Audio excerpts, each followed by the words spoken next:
নমস্কার বন্ধুরা, আজকে আমরা আপনাদেরকে এমনই কয়েকটা এক্সারসাইজ করে দেখাবো।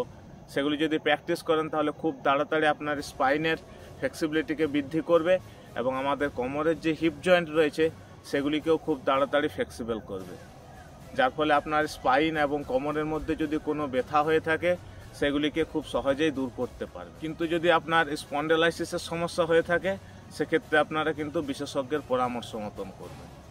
আর যাদের হাইট বাড়ার সমস্যা রয়েছে তাদের কিন্তু খুব তাড়াতাড়ি হাইট বাড়তে সাহায্য করবে, কারণ আপনার স্পাইন যত বেশি ফ্লেক্সিবল থাকবে আপনার হাইটকে তত বেশি ইনক্রিজ করতে সাহায্য করবে। এর সাথে আমাদের ডায়েট প্ল্যানকেও ফলো করতে হবে। তো আজকে আমি আপনাদেরকে শুধু স্পাইন এবং কোমরের ফ্লেক্সিবিলিটিকে কিভাবে আপনি বৃদ্ধি করবেন তার কয়েকটা এক্সারসাইজ করে চলুন এক্সারসাইজগুলি।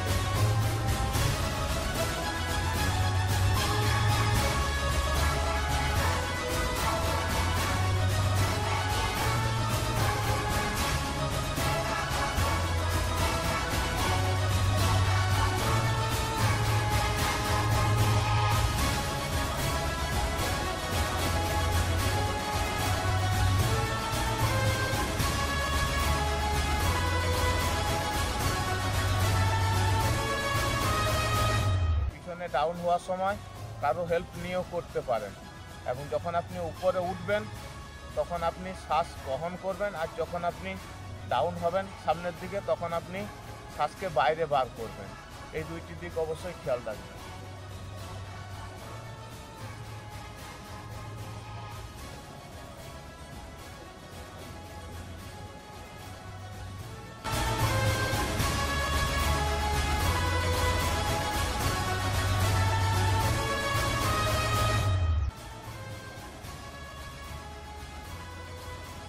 আপনারা এইভাবে 15 থেকে 20টি করে রেপিটেশন করুন এবং 2 থেকে 3টি সেট করুন।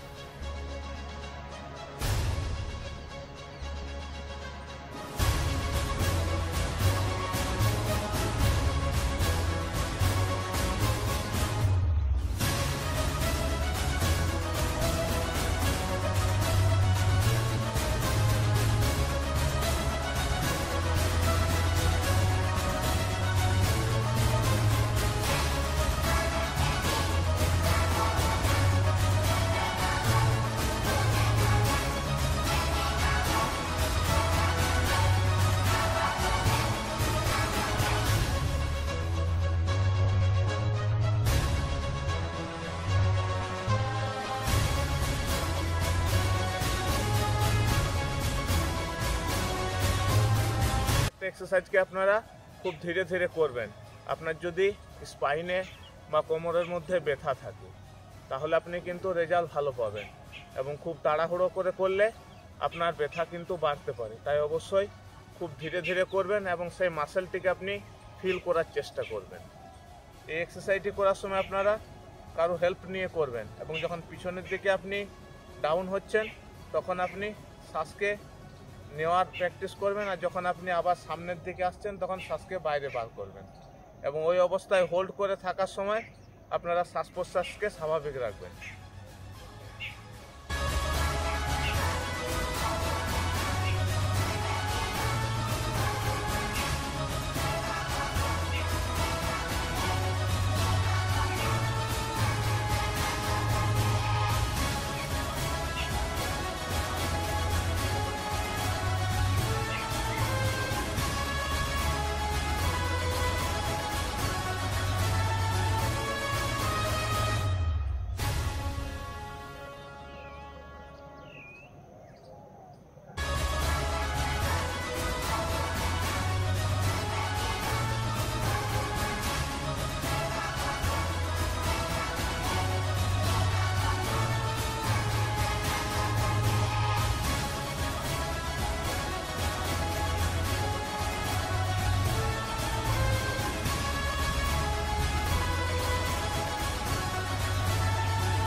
কম দেবেন এবং আপনার স্পাইনের উপর যাতে লোড বেশি পড়ে সেই দিকে আপনি খেয়াল রাখবেন।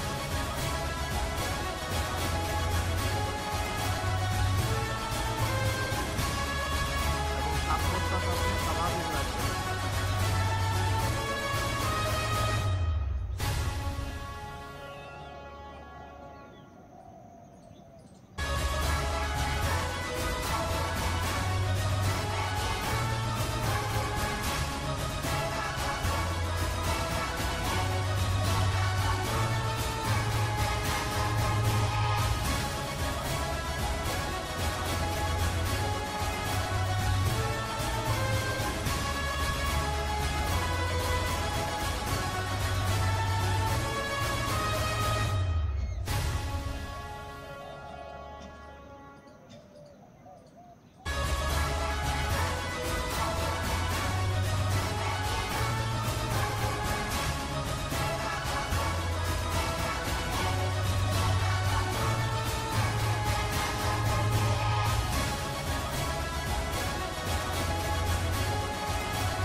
এক্সারসাইজগুলি যদি প্র্যাকটিস করেন খুব তাড়াতাড়ি আপনার হিপ জয়েন্ট এবং কোমরের ফ্লেক্সিবিলিটিকে বৃদ্ধি করবে এবং আপনার যদি কোমরের পাশে যদি এক্সট্রা ফ্যাট জমে থাকে সেই ফ্যাটগুলিকেও সহজেই দূর করতে সাহায্য করবে।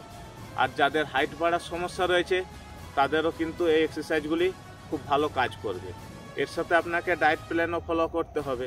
তো কোন ধরনের যদি আপনারা ডায়েট প্ল্যানকে ফলো করবেন অবশ্যই কমেন্ট করবেন, তাহলে আমরা পরবর্তীতে সেই টপিকের পর ভিডিও নিয়ে আসবো। আর ভিডিওটা কেমন লাগলো অবশ্যই কমেন্ট সেকশনে কমেন্ট করে জানাবেন। ভিডিওটা শেষ পর্যন্ত দেখার জন্য অসংখ্য ধন্যবাদ।